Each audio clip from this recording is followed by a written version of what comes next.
Assalamualaikum warahmatullahi wabarakatuh. Perkenalkan, nama saya Alif Ibrahim dari kelas D1 Eksekutif dengan nomor stambuk 092202 Baik, kali ini saya akan mempresentasikan mengenai pembangkit listrik tenaga biogas dari kotoran sapi.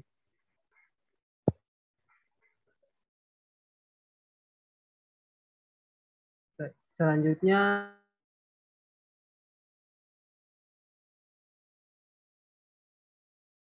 suatu alat untuk peralatan yang berfungsi untuk membangkitkan tenaga listrik dengan cara mengubah energi potensial menjadi tenaga mekanik, lalu menjadikannya tenaga listrik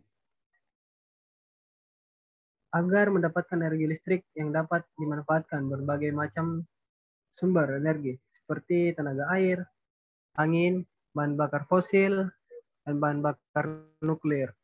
Dengan memakai sumber energi tersebut, diperoleh tenaga untuk menggerakkan turbin yang mengaktifkan generator listrik. Berikutnya ada sini pembangkit listrik tenaga biogas. Apa sih biogas itu? Biogas merupakan energi terbarukan yang dapat dijadikan bahan bakar alternatif untuk menggantikan bahan bakar yang berasal dari fosil seperti minyak tanah dan gas alam. Biogas juga salah satu jenis bioenergi yang didefinisikan sebagai gas yang dapat dilepaskan jika bahan-bahan organik seperti kotoran ternak, kotoran manusia, jerami, sekam, dan daun-daun hasil sortiran sayur yang telah fermentasi ataupun yang mengalami proses metanisasi. Berikutnya ada prinsip kerja pembangkit listrik tenaga biogas secara singkat. Alur pertama kotoran sapi yang telah dikumpulkan diangkut ke dalam konveyor ke tangki penyimpanan kotoran. Lalu dari tangki penyimpanan kotoran sapi tersebut dijadikan menjadi cair dan dipompa ke pembangkit listrik dari tempat penyulingan.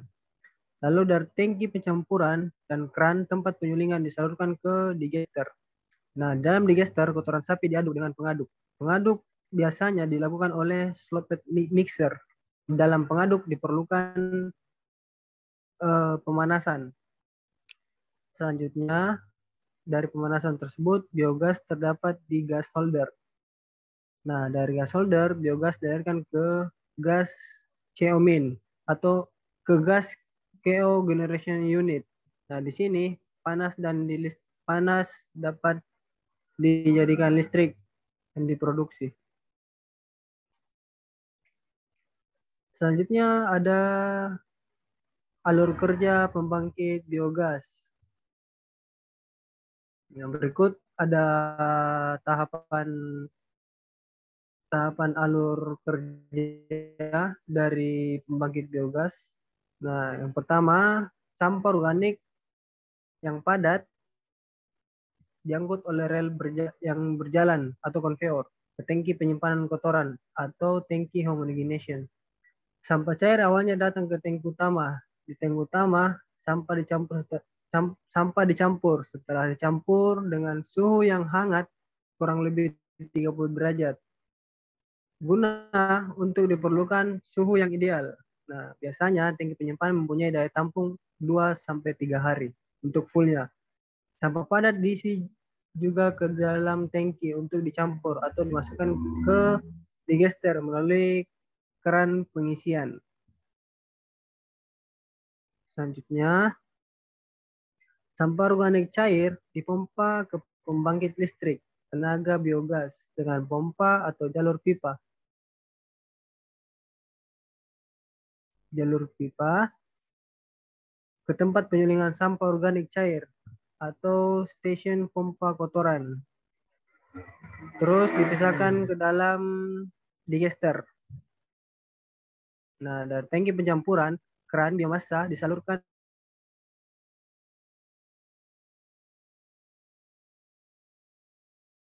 ke dalam digester atau organik cair tadi diaduk dengan pengaduk. Pengaduk ini sendiri dilakukan dengan berbagai cara, tergantung dengan bahan baku dan kelembapannya. Pengadukan ini biasanya dilakukan oleh sloped mixer, mesin pengaduk tipe pedal giant, atau pengaduk tipe submerged. Dalam digester diperlukan pemanasan. Pemanasan ini biasanya dilakukan oleh air panas dengan kira-kira suhu yang masuk sekitar 60 derajat dan suhu yang keluar kisaran 40 derajat Celcius. Nah, jika pembangkit listrik tenaga biogas dilengkapi dengan unit cogeneration, panas digester dapat dilakukan oleh generator yang mendinginkan air.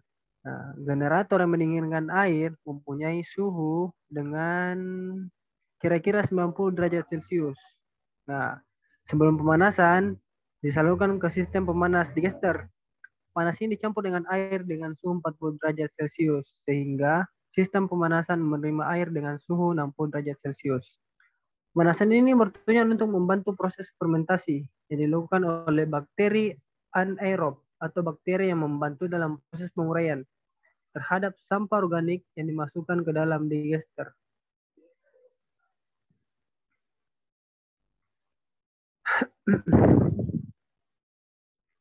Proses penguraian ini sendiri memerlukan waktu 20 sampai 40 hari tergantung dari ukuran partikel sampah dan ukuran digester. Setelah dilakukan proses fermentasi, dihasilkanlah biogas.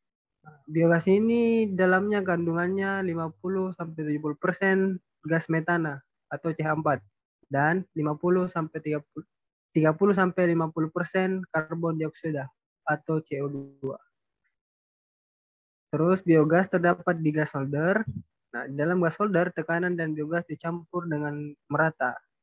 Terus gas holder biogas dialirkan ke gas cogeneration unit. Nah, di sini panas dan listrik dapat diproduksi.